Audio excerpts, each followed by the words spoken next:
Welcome back to another episode of Locked On Chiefs. We are talking with John from Locked On Jets today on Locked On Chiefs on the Crossover Podcast. From the land of the free and the home of the Chiefs, this is the Locked On Chiefs Podcast. Welcome, Jets fans and Chiefs fans. It's Crossover Thursday here on the Locked On Podcast Network. Jets fans, you know me. I'm the host of Locked On Jets, John Butchko, along with Chris Clark of Locked On Chiefs. We're going to preview this Week 4 game between the New York Jets and the Kansas City Chiefs. But you should know that this Crossover Thursday episode is brought to you by PrizePicks, the easiest and most exciting way to play daily fantasy sports. Go to prizepicks.com/LockedOnNFL and use code all lowercase LockedOnNFL for a first deposit match of up to $100. Chris, great to be with you. Believe it or not, this is actually the first time the Jets will appear on Sunday Night Football since the year 2011. I know the Chiefs have played some pretty important games since then, but this is the first time in well over a decade that the New York Jets will be in the marquee game of the week. Yeah, and it's great to be with you, John. We've had a couple of these episodes over the years. It's what's crazy to me, though, is if you look back, and I know this predates the Jets a little bit, but if you look back, Aaron Rodgers and Patrick Mahomes are supposed to have been playing 3 separate times. And Rodgers got hurt, I think, the first time. Then Mahomes got hurt, and now Rodgers is hurt again. So it just doesn't seem like it's meant to be. And that really stinks because I thought it was going to be a good matchup. Absolutely. I mean, this looked like a marquee matchup before the season. I thought it was going to be a shootout. I thought it was going to be Rodgers versus Mahomes. No, I agree. I thought that was going to be fantastic. And now we're in a situation where it's Mahomes versus Zach Wilson. And while I feel obviously great about the quarterback situation for Kansas City in that regard, I mean, going against the Jets defense is going to be a good test. So, Chris, let me ask you, what's the biggest storyline coming out of Kansas City this week? Right now, okay, I have to break this up a little bit. Coming out of Kansas City, I'd say that it's Travis Kelce dating Taylor Swift. And I hate saying that, but it's talked about by so many people on national media. It is the biggest story in Kansas City. When you start talking Chiefs football, really, though, probably injuries. Chris Jones was limited in practice. Nick Bolton missed practice. You're looking at some injuries that could be very significant for Kansas City and their defense. Nick Bolton didn't play last week. If he doesn't play this week, I feel pretty good about his backup. But Chris Jones missing after missing the first game. Obviously, you saw how much different the defense has been since he's been back. But I think the defense is still going to be okay. And if there's a game that Chris Jones would miss, no offense, John, but I think this is probably the one that I'd be okay with him missing because I don't know that QB pressure is going to be as big a deal in this game. That's an interesting point, and obviously on the Jets side, it's always been about the quarterback this season. We thought heading into the year it was going to be Aaron Rodgers. And, Chris, I frequently joked over the last couple of years on the Jets side that I feel like I have a PhD in bad quarterback play. So I was really excited that I was actually going to get to see some good quarterback play. Not meant to be. Zach Wilson, it's been a struggle. I actually thought he played reasonably well week 1. I thought he played decently week 2. But with Zach Wilson, it's been the story since his first year. It's always like half step forward and then 2 steps back. And last weekend against the New England Patriots, it was ugly. I mean, look, it's not all Zach Wilson's fault, Chris. There were failures from the coaching staff. I don't think Nathaniel Hackett called a good game. The wide receiving core outside of Garrett Wilson looking really shaky. The Jets shook things up a lot. They brought in Alan Lazard, Randall Cobb, Mecole Hardman, even though he's not playing much for this team. Not a lot of separation on key downs, but a lot of it's on Zach Wilson. And it's kind of ironic that the Jets are playing the Chiefs this weekend because I got to blame your team a little bit, Chris, for the Jets having Zach Wilson, because I think like when he was at BYU, the Jets saw some Mahomes in him, some of the playmaking ability in college, and it just hasn't been there so far. It's interesting because you talk about the fact that Wilson looked okay week 1. I would agree with you. I think he did. Week 2 he was okay. Week 3 it's worse. It almost seems like he's getting worse the more he actually has a chance to prepare to start, which is obviously not what you'd want as a starting quarterback. But you look at that, you look at Zach Wilson, and the one thing I will say, I agree with you to an extent that your wide receivers are a question. I love Garrett Wilson, don't get me wrong. Fantastic wide receiver, by far probably easily the top 5 wide receiver in my opinion. I think he is fantastic, but he's going to be held down this year by Zach Wilson. So is he going to be looked at as a top 5 wide receiver? Talent-wise, I think he is, at least right now. But then you start looking at Alan Lazard, Randall Cobb, McCole Hardman. McCole Hardman had almost no chemistry with with Aaron Rodgers, but Lazard and Cobb did. Rodgers trusted them. Wilson isn't going to be making the same type of throws that Rodgers would trust those two to make. That's a huge difference in how this offense is going to be able to operate. And Robert Saleh, the Jets head coach, has alluded to this week, where he feels like, look, obviously there's a big downgrade going from Aaron Rodgers to Zach Wilson, but he's talked about how this offense was designed for Aaron Rodgers. And I think that might be the biggest example where they got receivers Aaron Rodgers was comfortable with. And I'll be honest with you, Chris, at the time, I did not love the Lazard signing. I referred to it on Locked On Jets as the Aaron Rodgers tax, where maybe it was the type of move you had to make because Aaron Rodgers, in order to land him, you had to get the players that he wanted. Cobb, I really disliked the signing of Cobb at the time, and I felt like it was a signing that was made because, I'll be honest with you, I think it was made because Aaron Rodgers is friends with Randall Cobb. I think there's something to the idea that you want receivers who have chemistry with the quarterback.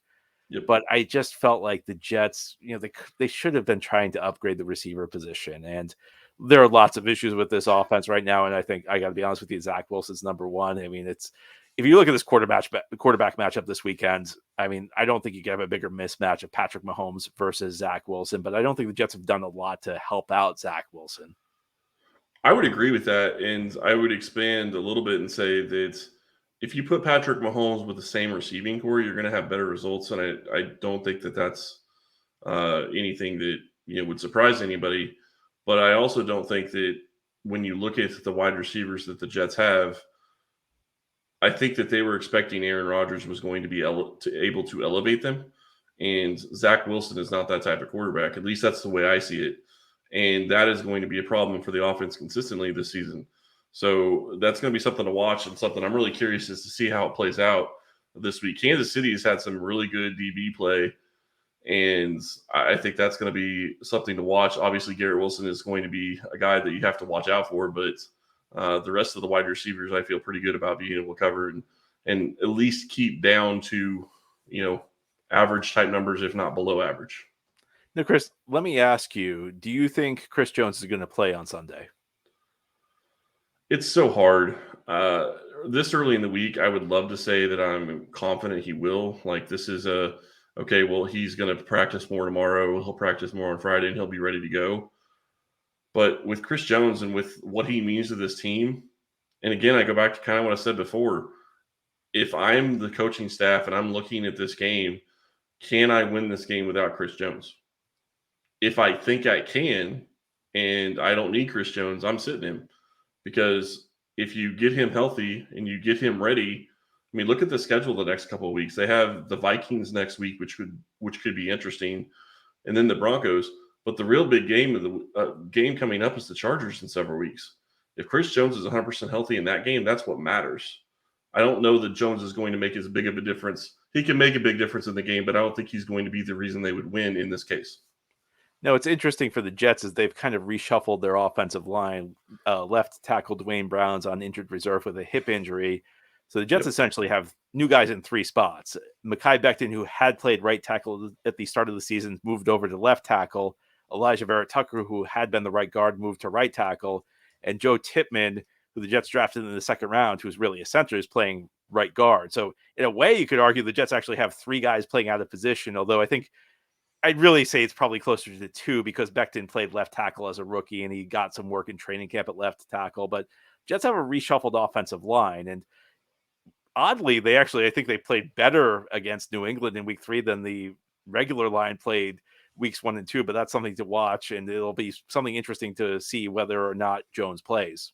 Well, and the bigger thing to me really goes beyond the line work. It's more of how is Spagnuolo going to attack Zach Wilson? And that's really what it comes down to me. I'm not trying to throw your line under the bus, but what I am saying is that line can be great. Kansas City, I think, has a good offensive line. But if you put Steve Spagnuolo against Zach Wilson against the Chiefs offensive line, I don't know that it's going to matter because Spagnuolo will confuse the quarterback. And I think that's really what is going to help this team this weekend. Yeah, I mean, look, Zach Wilson's got a lot of issues making reads. I mean, the Jets have had Tony Romo call the games the last 2 weeks, and I've actually really enjoyed it because I think a lot of analysts in the NFL go too easy on coaches. They go too easy on players. Romo's told it like it is. He said Zach Wilson's not getting through his reads quick enough. He's criticized Nathaniel Hackett's play calling. It's, the Jets offense is not good, and I've enjoyed Romo because he doesn't sugarcoat things. Well, and if you get to a point where you're not reading the defense well enough and you don't know where the pressure is coming from, you could get knocked out real easy against this team. Because Kansas City is going to send pressure from everywhere. Spags loves going against young QBs that don't read defenses very well. Well, you guys have heard about the epic quarterback matchup between Zach Wilson and Patrick Mahomes this weekend. Ahead here on this crossover episode of Locked On Jets and Locked On Chiefs, we're going to turn our attention to some key matchups. Chris and I will tell you the key matchups to watch. That's ahead on this Thursday crossover edition of Locked On Jets and Locked On Chiefs. No matter why you shave, Harry's has you covered for the best shave of your life at a price you'll love. From their legendary high-quality razors to skin products like exfoliating face wash and hydrating lotion, Harry's gives you a premium shave without the premium price tag. Get better quality and a better price than other razors when you get Harry's delivered right to your door. What I loved about the Harry set is you can get a nice set of a razor with not spending a lot of money. That is fantastic. That is one of the best things at Harry's. The starter set is a $13 value for just $3 at harrys.com/lockedonnfl. It includes 5 German-engineered razor weighted handle, foaming shave gel, and a travel cover. Scheduled delivery for refills as low as $2, half of what you pay for other blades. Harry's has the highest customer satisfaction in the industry, and they're still offering a no-risk trial. Don't like your shave? No worries. It's on them. Get your best shave ever this summer with Harry's razors and skin products. Get a $13 starter set for just $3 at harrys.com/lockedonnfl. That's harrys.com/lockedonnfl for a $3 starter set. So when you look at this and you look at this matchup, you look at both these teams playing, what is the biggest matchup that you see going into this game for the Jets to have a chance to beat the Chiefs? It's kind of a unique matchup because normally I would not say defensive line versus quarterback, but I think Patrick Mahomes is such a singular talent. And the thing that makes him so dangerous is his ability to evade a pass rush. The Jets on paper have a really good defensive line. I mean, they can roll 6 deep at the defensive end position, 6 quality players. At defensive tackle, you have Quinnen Williams, who was a first-team All-Pro last season. Chris, they have not been playing up to that potential, though. Over the last 2 weeks, they have 1 sack. And we know that sometimes the Chiefs have a good offensive line, but they can allow pressure. But the problem defenses have is even when the Chiefs allow pressure, Mahomes is just so good at escaping. And he's got that incredible arm, and the way he moves. I mean, like I have no idea how his joints move the way that they do, where he can just evade pressure. It's like, I mean, you guys know it, and he defies description. He's the greatest quarterback of his generation. And if you want to have any chance against him, you have to figure out a way to either confine him to the pocket. Hopefully you bring him down, but if he gets free, he just makes plays that nobody else can make. And Jets have good corners. Sauce Gardner, first-team All-Pro last year as a rookie. Yep. Defensive Rookie of the Year. DJ Reed, who I did not make the Pro Bowl last year, but was a Pro Bowl caliber corner a year ago. Really quality slot corner, Michael Carter II. They're a little shakier at linebacker and safety. I think they may have some issues with Travis Kelce, but the biggest thing for the Jets, and this is a defense Robert Saleh has that's built on generating pressure with 4 pass rushers. It's not good enough to generate pressure with 4 pass rushers this weekend for the Jets. They have to figure out a way to ideally put Mahomes on the ground, but at the very least confine him to the pocket. And look, that's easier said than done. I'm sure everybody says that you talk to in these crossover shows. If it was that simple, Mahomes would not put up the numbers he puts up. But with the offensive issues the Jets have, they have to figure out a way to contain him. And containing him begins with not allowing him to make those plays where he's out of the pocket, and because that's where a lot of the big plays happen, where Mahomes just somehow makes it happen outside of the structure of the play. So, Chris, let me flip the question to you. What do you think the key matchup is from the Chiefs side? I'm going to go a little bit of a different direction myself. And, for me, when I look at this matchup, one of the things that Kansas City struggled with is getting open and getting Mahomes targets. And don't get me wrong, Mahomes can do whatever he wants with the ball. He can get it in tight windows if he has to.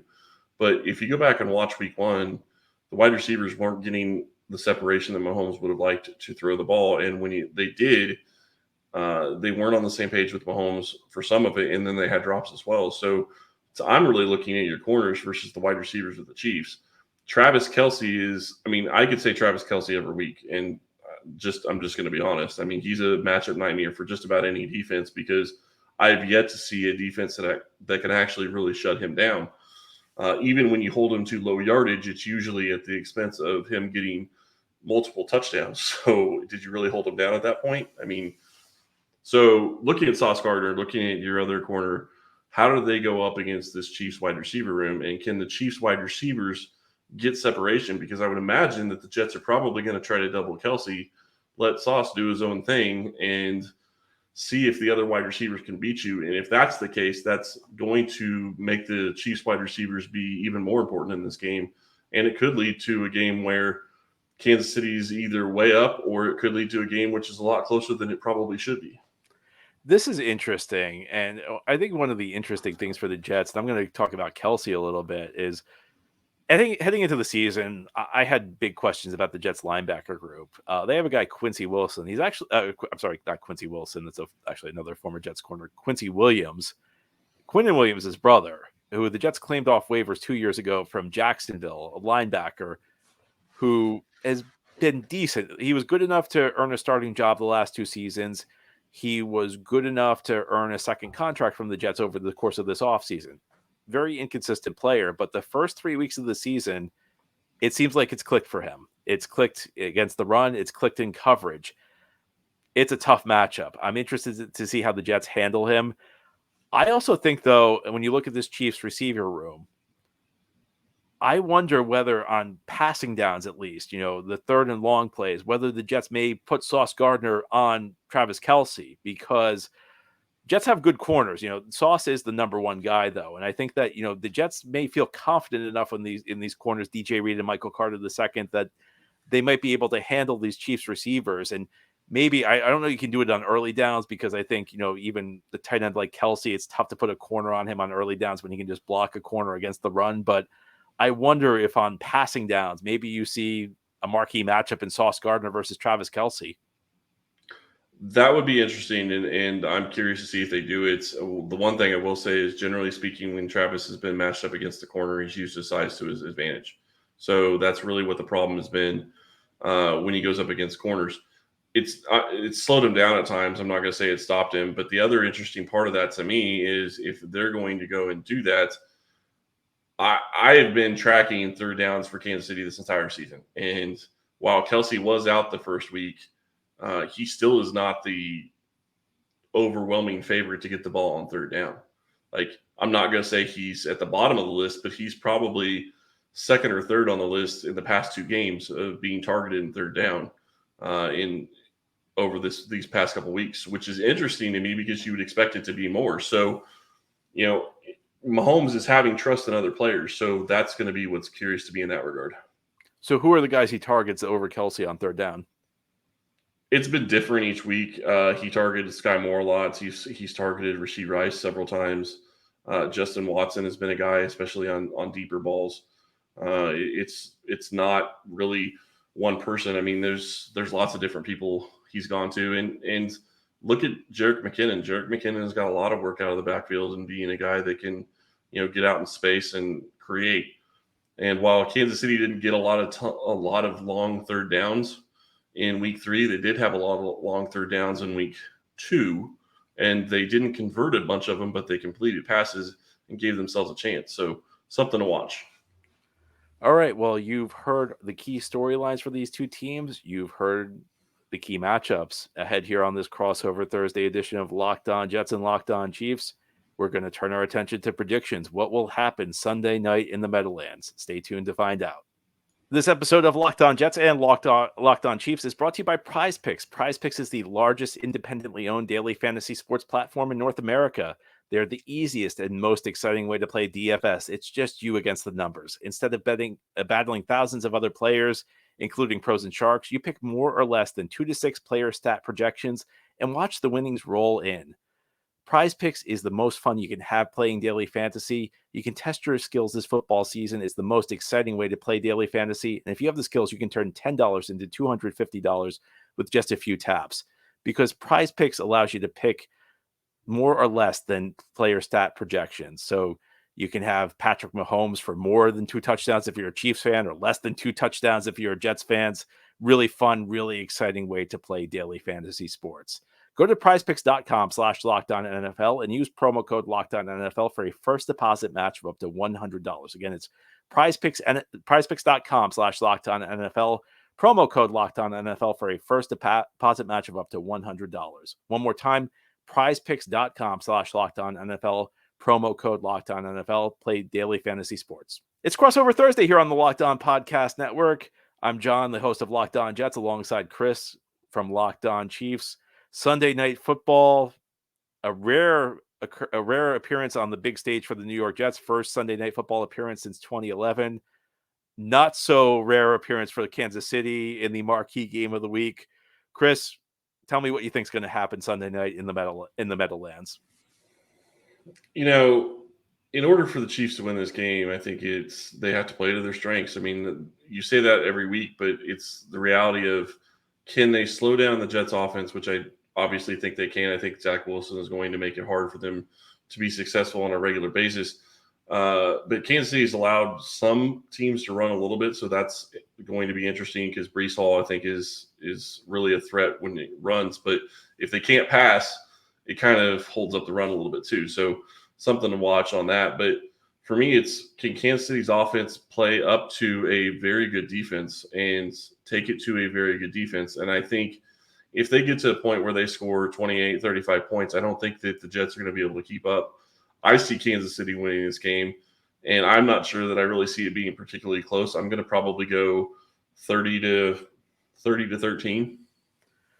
Chris, I wish I could disagree with you on this, but I've got to be honest with you. I do not have a lot of confidence in the way the New York Jets are playing right now. They are 1-2, and I think the way they got to 1-2 is one of the things that just kind of eliminates any confidence I might have in this football team. The game that they won week 1 on Monday night against the Buffalo Bills, one of the most inspiring Jets wins I've ever seen. And I've been watching the Jets for 30 years. They overcame Aaron Rodgers' injury, which I mean, I'll tell you, watching the game as a fan, I felt devastated. I can't imagine how the players must have felt in that game. The fact they rallied from a double-digit deficit in the second half. It's one of the great Jets wins I've ever seen. They rallied around it. Yeah. But that said, I mean, the way that they won was not a sustainable way to win. They forced 4 turnovers, which I don't care how good your defense is. You can't count on 4 turnovers. That gave them a short field for a couple of their scores. They won the game on a punt return in overtime. Jets have good special teams. You can't count on a punt return touchdown, though. And then the last 2 weeks, it's been ugly. Against Dallas, it was a complete no-show against an excellent Cowboys team. Well, the Chiefs are an excellent team, too. Last week against a New England team that I got to be honest with you, Chris, I don't think is that good.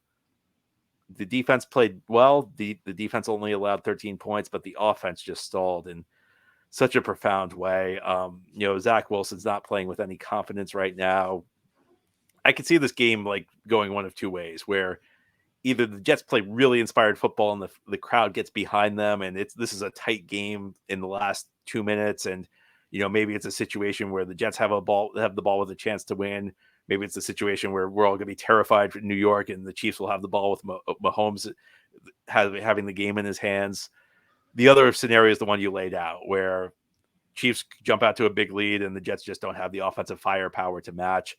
I think if the Jets win, it's going to have to follow that week 1 formula. They're going to have to get Breece Hall to pop a couple big runs. Garrett Wilson's going to have a big game. You just have to work around Zach Wilson, and the defense really needs to heat up, especially that pass rush. I mean, I think they'll probably need 5 sacks to win this game on Mahomes.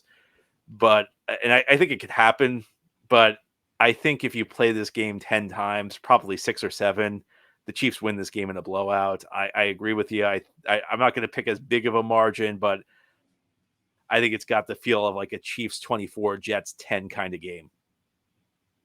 It's fair, and I look at this and I mean I agree with you. If the Chiefs turn the ball over a lot and the Jets are able to get pressure, that completely changes the game plan. And the Chiefs have shown defensively that they will allow scores on short fields.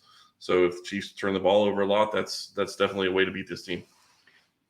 I guess what I go to is, I try and think if these teams play at an equal level, like if the Chiefs bring their A game and the Jets bring their A game, the Jets are going to win. If the Jets bring their A game and the Chiefs bring their C game, Jets have a shot because the Jets have a good defense, and it could be a low scoring kind of game, and it could be type of game that comes down to the final possession. I mean, that's really the ideal for the Jets. I don't see the Jets winning this game in a blowout, and I think when you get in a situation where you can see like Jets close win, Chiefs close win, or Chiefs blowout, but there's no scenario where the Jets win in the blowout, the smart money's probably on the Chiefs. So really quickly, you said if the Chiefs bring their A game and the Jets bring their A game, the Jets win? Oh, I'm sorry, the Chiefs win. Okay. My apologies. No, I just wanted to clarify. I was like, well, I mean, if that's what you believe, fair enough. I just want to make sure that was what you said. I apologize for that. Yes, let me make that clear. If the Jets bring their A game and the Chiefs bring their A game, the Chiefs will win this game. I don't want to mistake that. They may be calling me crazy if I don't clarify that, Chris. Not a problem, sir. I just wanted to make sure I heard you right. So anyway, Chris, it's been great chatting with you. I hope we do it again sometime soon. Maybe at some point the Jets will, be in the playoffs, and we'll be doing this before maybe a divisional game or something like that. That'd be great.